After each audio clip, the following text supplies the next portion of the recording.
तो आगे चलते हैं और अब समझो, शायद वर्ल्ड की one of the most well known alcoholic drink whisky.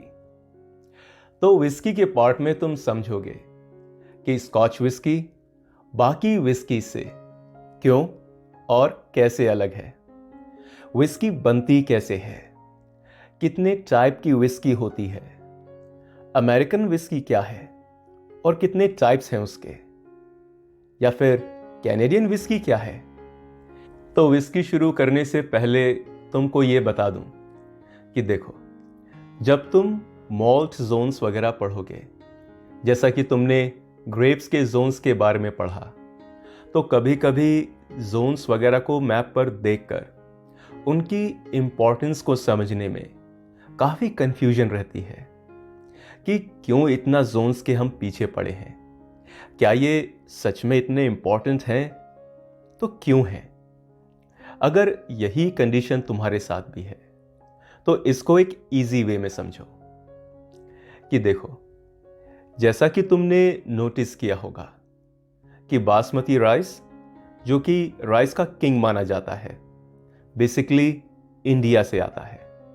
पर ऐसा नहीं है कि बासमती राइस को हम केरला, राजस्थान या मणिपुर कहीं भी सक्सेसफुली क्वालिटी के साथ हार्वेस्ट कर सकें। हालांकि ज़्यादातर बेस्ट बासमती राइस आता है नॉर्थ इंडिया से, और उसमें भी one of the best quality उगता है देहरादून में या उसके आसपास के एरियाज में। और ये बेस्ट क्वालिटी बासमती सिर्फ देहरादून में या इसके आसपास ही क्यों उगता है, क्योंकि वहाँ की क्लाइमेटिक कंडीशंस, वहाँ की सॉइल बासमती को हार्वेस्ट करने के लिए बेस्ट है। पर यहीं हाई स्टार्च कंटेंट वाला राइस सक्सेसफुली नहीं उगा सकते, क्योंकि उस टाइप के चावल के लिए क्लाइमेटिक कंडीशंस और सॉइल साउथ में मौजूद है। तो इस तरह अगर तुम किसी से बड़े तौर पर चावलों की बात करोगे तो तुम उसको रीजन या जोन्स के अकॉर्डिंग ही समझाओगे। एग्जाम्पल, नॉर्दर्न जोन में लॉन्ग ग्रेन राइस बासमती मिलता है उनमें, और इंडिया के सदर्न जोन में, जो कि कैपिटल से अप्रॉक्स 1971 किलोमीटर दूर है, वहाँ स्टार्ची राइस मिलता है। और इंडिया के ही ईस्टर्न जोन में reddish black sweet starchy rice पैदा होता है, वगैरह वगैरह। और इन्हीं जोन्स को कंट्रीज स्पेशल नाम दे देती हैं, जैसा कि तुमने लेटेस्ट ब्रांडी के मामले में देखा, पाइन ग्रास शैंपेन, बॉन बुआ वगैरह। तो ऐसे ही किसी भी कंट्री में उसकी हर जोन में प्लांटेड सेम प्रोडक्ट की अलग अलग क्वालिटीज होती हैं, और उसी के अकॉर्डिंग उनसे बनाए गए एंड कंज्यूमेबल प्रोडक्ट्स की क्वालिटीज फर्क होती हैं। तो अब समझ में आ गया कि ये जोन बेसिकली क्या है, क्यों ये इतने पर्टिकुलर हैं अपने रॉ मटेरियल और एंड प्रोडक्ट्स के लिए, और क्यों ऐसे स्पेसिफिक जोन्स बना दिए गए हैं और फिर स्ट्रिक्ट रूल्स को रेगुलेट करते हैं।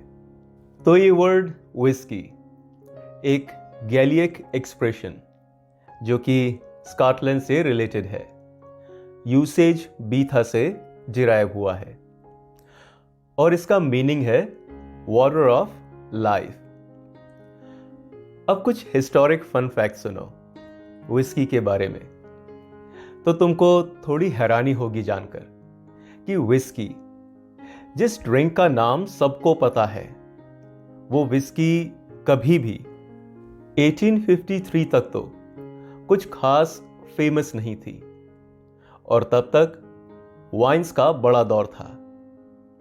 और 1860 के स्टार्टिंग और लेट 1890s तक फिलोक्सेरा ने फ्रांस की विनियार्ड्स को बहुत बर्बाद किया, जिससे कि वाइन प्रोडक्शन बहुत कम हो गई, और जिससे कि वाइन और ब्रांडी की जगह ले ली विस्की ने, और फिर विस्की की पॉपुलैरिटी बढ़ती ही चली गई।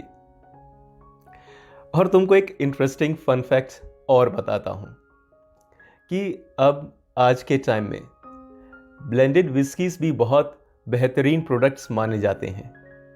वहीं 1853 तक ब्लेंडिंग की जाती थी ताकि चीपर विस्की के फ्लॉज को छुपा सकें।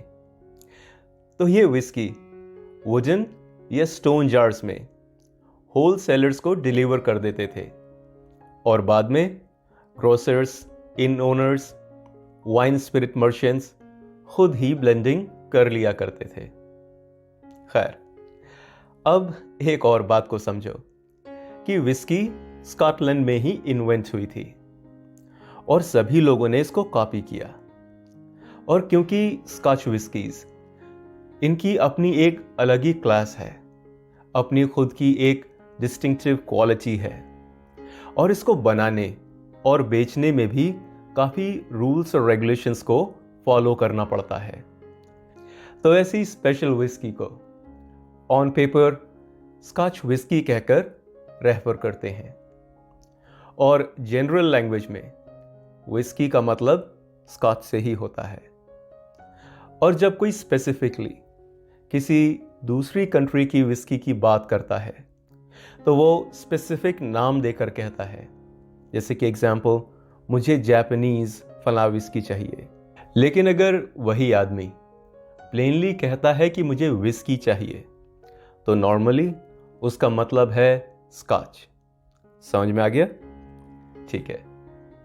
तो स्कॉच विस्की का जो इतना नाम है, इतनी फेम है, वो बेस्ड है 5 फैक्टर्स पर, और वो है: first, shape of the pot still; second, water; third, quality of the malt; fourth, kind of barrel used; और fifth, the art of the blender। तो नंबर 1, पॉट स्टिल का शेप। तो पॉट स्टिल के shape की वजह से ही flavour और aroma retain रहता है। इसको अगर सिंपली एग्जाम्पल दूं तो तुमने देखा होगा कि सेम डिश अगर अलग यूटेंसिल्स में बनाते हैं तो उसका टेस्ट और फ्लेवर डिफरेंट होता है, क्योंकि हीट भी डिफरेंट शेप की वजह से डिफरेंट वे में एक्ट करती है। एग्जाम्पल, डेगची वर्सेस कढ़ाई वर्सेस हांडी, इन तीनों ही यूटेंसिल्स में सेम डिश बनाने पर अलग अलग टेस्ट आता है। अब नंबर 2, वाटर।